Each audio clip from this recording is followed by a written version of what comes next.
Hey, so I wanted to talk a little bit more in depth about my cervical dysplasia diagnosis and kind of where I'm at this time.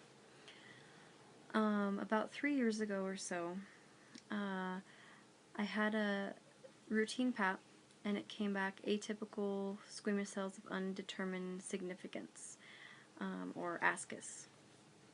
At that time, my doctor wasn't too concerned.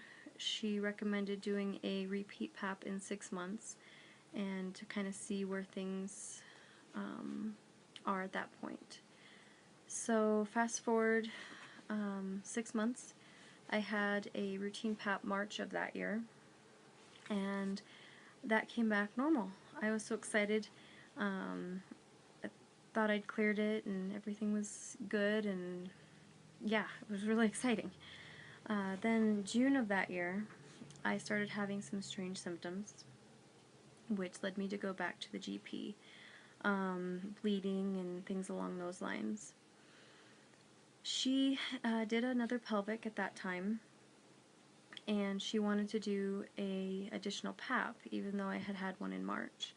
I went ahead and let her proceed, and we sent that in, and that came back ASCUS again. Pretty disappointing. So with that, she sent me over to the OBGYN, and at that time they did a colpal. A colposcopy, or colpal, is an examination of the cervix with a special microscope, and usually during that time, if they see some abnormal tissue, they will take a small biopsy and send it into the lab. So I set up my appointment for that. I was a little concerned. I had read online that there were some possibilities with problems with scar tissue and whatnot down the road that other women have had. I talked to the NP before my appointment, and she said that was very low risk. They feel very confident in the procedure and really recommended over the risks. So I went in and had the colpal done. While she was looking, her face kind of changed, and she's like, well, yeah, I think we should definitely do the colpal. Before that, she was a little on the fence. She's like, you've had a lot of PAPs recently. Let's just take a look at things. If I don't see anything too concerning, we won't send anything to the lab. So she went ahead and grabbed a couple pieces of tissue and sent that off. I anxiously awaited it for about a week, and that came back as CIN1.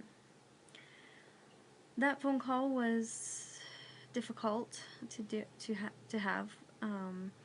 She said it has progressed from ASCUS to CIN1.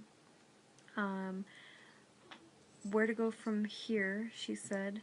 I had two choices. I could either do a LEAP procedure now, or I could wait 6 months and do another colpal and see if it's gotten better. She talked to her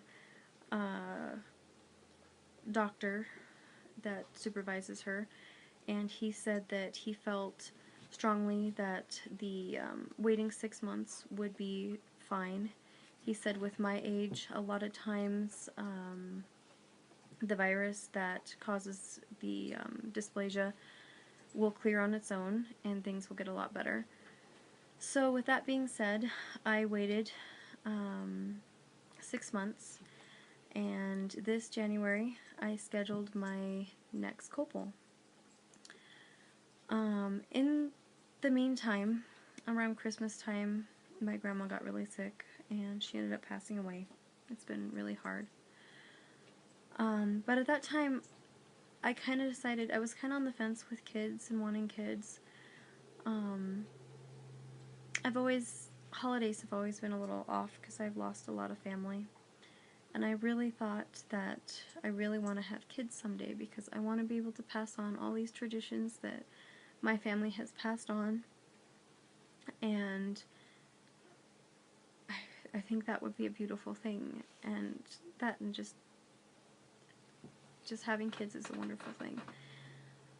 And so I really at that time decided I had something that I want. I want to be a mom, and I want to nourish and teach a child and watch a child grow.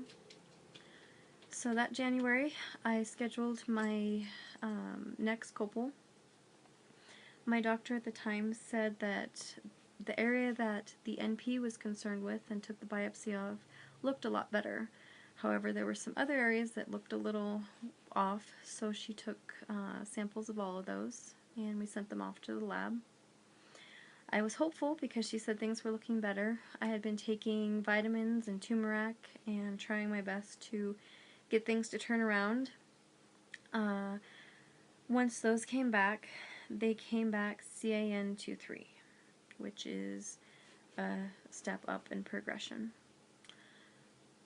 So after talking with my doctor, I scheduled a LEAP procedure.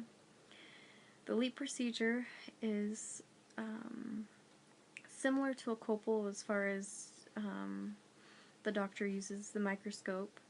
However, she goes in with a electrocautery loop and takes out a sample of the cervix. There are different procedures, different ways to do the procedure, but this is how my doctor did it. I talked with her in depth beforehand. She said that the chances of one LEAP causing problems with fertility or keeping a baby are pretty low. She says she's really conservative with the first LEAP. Her hopes is when she does a LEAP that it sends the blood and everything to the area of healing and that we'll get some regression. So, went in for the LEAP. My doctor just uses local anesthetic. It was a pretty much in and out 10-15 minute procedure. Not as painful as I was expecting, but definitely something, if you're going to go in, you might see if you have somebody that can drive you home, because it's pretty uncomfortable afterwards. Not horrible, but it's uncomfortable, not painful, at least for me, it wasn't. So I anxiously awaited those results for a little under a week, and she gave me a call and she said it was still CIN 2-3. It was into cervical margins, which means the dysplasia that I have involves the cervix, which is not the best diagnosis. A lot of times, from what I've read, it can cause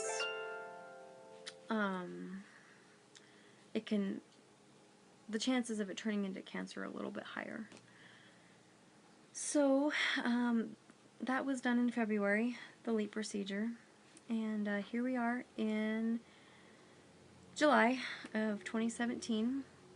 I'll be scheduling my next LEAP copal combo, as she said, or no, I'm sorry, PAP copal combo. As she said, it was will be in between a PAP and a copal. I'll be scheduling that next month, and I'll let you know how that goes. I have to say I'm concerned. CIN 2-3 is kind of borderlining onto getting close to cancer, and my worry, I understand that it takes a long time to progress into cancer, but I went from a normal copal to CIN 2-3 in almost a year. So it worries me. I can't say it doesn't. I've thought a lot about wanting kids and not wanting kids. It is something that I really, really want. I don't know if it's in the cards for me. I'm 30, or will be 30 in a couple weeks, and not married yet. So it would be a while before I'm ready to have kids. I don't have a house of my own yet, or any way to have a bigger house to have a kid right now. So I've got time against me just in general, being a woman, and that whole biological clock, fun stuff. So that's been on my mind a lot. It's like I go to stores and end up glancing at the baby aisle, and I'm like, really hope I get to buy something for my kids someday. It's hard. It really is. So anyway, I don't want to get down, but that's where I'm at right now with my cervical dysplasia. I will post an update as soon as I know more and let you guys know how things are going. Feel free to ask questions, post comments, anything along those lines. And again, thank you for watching, and I hope you guys have an awesome day.